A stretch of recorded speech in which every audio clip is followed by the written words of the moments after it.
मल्किसदेक आणि वल्हांडण या सत्याच्या वचनांचे परीक्षण करताना वल्हांडणामध्ये परमेश्वराच्या आशीर्वादाचे कोणते स्वरूप आहे हे आपण बायबलद्वारे पाहूया. 하나님의 또 축복의 의미가 담겨 있는지를 성경 속에서 확인토록 합시다. बायबलमध्ये येशूचे वर्णन कोकरा, चांगला मेंढपाळ, संदेष्टा आणि मुख्य याजक असे करण्यात आले आहे. 한 선지자로도 표현하시고 대제사장으로서 묘사가 되어 있습니다. मुख्य याजक हा प्रमुख व्यक्ती आहे जो यज्ञांचे अध्यक्षस्थान करतो. 제일 어른이 되겠습니다. 그럼 मग 멜기세덱의 येशूला मल्किसदेकाच्या रीतीनुसार मुख्य याजक ही पदवी का देण्यात आली? 왜 예수님에게 그런 어떤 칭호가 붙었을까? अशी उपाधी विनाकारण दिली जात नाही. मल्किसदेक आणि स्वर्गीय लोकांचे तारण यांच्यात महत्त्वाचा संबंध असल्यामुळे हे स्पष्टपणे नमूद केले आहे. हे असे का आहे? आज या आपण मल्किसदेकाद्वारे वल्हांडणाचे सत्य जाणून घेऊया. या आपण इब्री लोकांस अध्याय 5 वचन 5 पाहूया. त्याप्रमाणे ख्रिस्तानेही मुख्य याजक होण्यासाठी स्वतःला गौरवले नाही, तर ज्याने त्याला म्हटले की तू माझा पुत्र आहेस, आज मी तुला जन्म दिला आहे, त्याने त्याला गौरवले.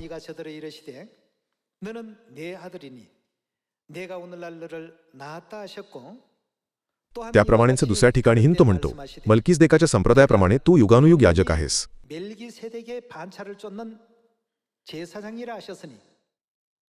आपल्याला मरणांतून तारावयात जो समर्थ आहे त्याच्याजवळ त्याने आपल्या देहावस्थेच्या दिवसांत मोठा आक्रोश करीत व अश्रुगाळीत प्रार्थना व विनवणी केली आणि तीन त्याच्या सद्भक्तीमुळे ऐकण्यात आली.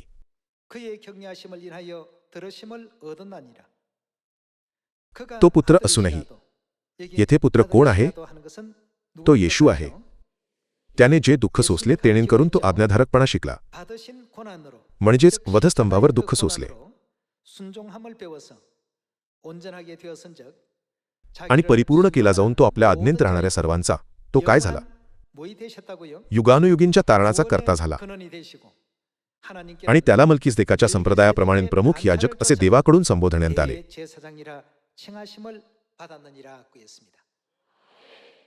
येशूने जे कार्य केले ते आपल्या तारणासाठी होते. इब्री लोकांस अध्याय 9 वचन 27 मध्ये असे म्हटले आहे, जे त्याची वाट पाहतात त्यांना पापसंबंधांत नव्हे तर तारणासाठी.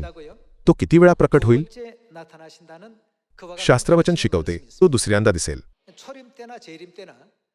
ख्रिस्ताचा या पृथ्वीवर येण्याचा उद्देश त्याच्या पहिल्या आणि दुसऱ्या दोन्ही वेळेस एकच आहे, मनुष्यजातीला पाप आणि मृत्यूच्या सामर्थ्यापासून वाचविणे आणि पाप व मृत्यूच्या बंधनात अडकलेल्या लोकांना वाचविणे. मग आपल्याला तारण देण्यासाठी या पृथ्वीवर आलेल्या परमेश्वराकडे मुख्य याजकाची पदवी आहे. याचा अर्थ काय? याजकाची भूमिका काय आहे? यज्ञ करणे ही याजकाची भूमिका आहे. आजच्या भाषेत आपण यज्ञाला उपासना समजू शकतो. तो परमेश्वराची उपासना करतो. जरी येशू सर्व मानवजातीच्या सेवेस पात्र परमेश्वर आहेत, तरी ते आपल्याला उपासनेचा मार्ग शिकवण्यासाठी या पृथ्वीवर प्रमुख याजक म्हणून आले, ज्याद्वारे आपण तारण प्राप्त करू शकतो. ते कोणत्या रीतीनुसार प्रमुख याजक आहेत? असे लिहिले आहे, ते मल्किसदेकाच्या रीतीप्रमाणे प्रमुख याजक आहेत. तर मग मल्किसदेक कोण होता हे समजण्यासाठी आपण प्रथम बायबलमध्ये पाहूया. उत्पत्ती अध्याय 14 वचन 17 वाचूया. कदारला गोमर आणि त्याच्याबरोबरचे राजे यांस मारून तो माघारीन येत असताना त्याला भेटावयास सदोमाचा राजा शावेखिंड म्हणजे राजखिंड येथवर सामोरा गेला. आणि शालेमाचा राजा मल्किसदेक त्याने काय घेतले? त्याने भाकर व द्राक्षारस घेऊन त्यास सामोरा आला. हा तो कोण होता? परात्पर देवाचा याजक होता.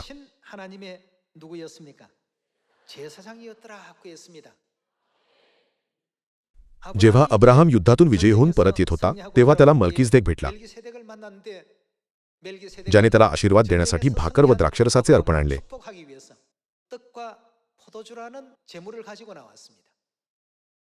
त्यावेळी याजकांद्वारे अर्पण केल्या जाणाऱ्या प्रथागत यज्ञामध्ये रक्त सांडणे समाविष्ट होते.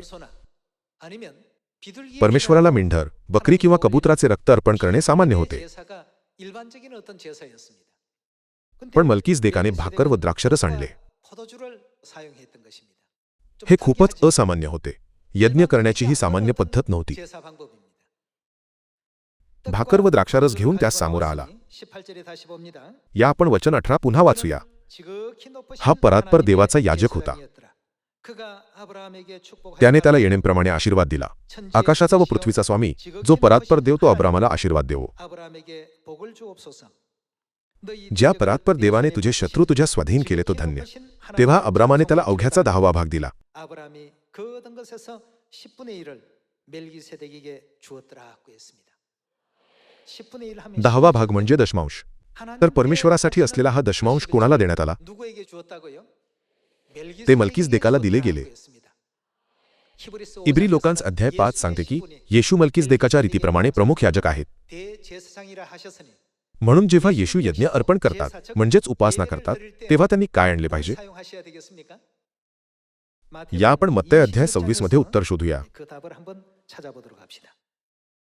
या आपण अध्याय 26 वचन 17 वाचूया. नंतर बेखमीर भाकरीच्या सणांच्या पहिल्या दिवशी शिष्य येशूकडे येऊन म्हणाले, आपणांकरिता वल्हांडणाच्या भोजनाची तयारी आम्ही कोठे करावी म्हणून आपली इच्छा आहे. त्याने म्हटले, नगरांत अमुक एका माणसाकडे जाऊन त्याला सांगा की गुरु म्हणतात, माझी वेळ जवळ आली आहे, मी आपल्या शिष्यांसह तुमच्या येथे वल्हांडण सण करतो. 내 집에서 지키겠다 하시더라 하라고 이렇게 말씀을 주셨습니다. या आपण वचन 26 वर जाऊया. मग ते भोजन करीत असताना येशूने भाकरी घेतली व आशीर्वाद देऊन ती मोडली आणि शिष्यांस देऊन म्हटले, घ्या खा, हे माझे शरीर आहे. आणि त्याने प्याला घेतला व उपकारस्तुती करून त्याने वल्हांडणाचा द्राक्षरस असलेला प्याला घेतला आणि उपकारस्तुती केली. तो त्यास दिला व म्हटले, तुम्ही सर्व ह्यातून प्या. हे माझे नव्या कराराचे रक्त आहे. हे पापांची क्षमा होण्यासाठी पुष्कळांकरता ओतले जात आहे.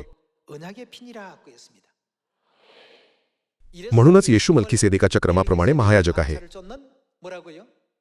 वळण उत्सवाद्वारे त्याने भाकरीबद्दल धन्यवाद दिले आणि म्हटले, हे माझे शरीर आहे. मग त्याने द्राक्षरसाचा प्याला घेतला, धन्यवाद दिले आणि असे म्हणून आम्हाला प्रबुद्ध केले, हे माझे नव्या कराराचे रक्त आहे. हे पापांची क्षमा होण्यासाठी पुष्कळांकरता ओतले जात आहे. यामुळे बायबल जुन्या कराराचा मल्कीसदेक आणि नवीन कराराचा मल्कीसदेक येशू ख्रिस्त यांच्यातील संबंधांना सावली आणि वास्तविकतेच्या रूपात समजावते. मल्कीसदेकाने स्थापित केलेल्या उपासनेच्या पद्धतीद्वारे परमेश्वर आज आपल्याला शिकवित आहेत की भाकर आणि द्राक्षरसाद्वारे ते आपल्याला पापांची क्षमा, अनंतकालिक जीवन आणि आपत्तीतून सुटका यांचे मौल्यवान आशीर्वाद देतात.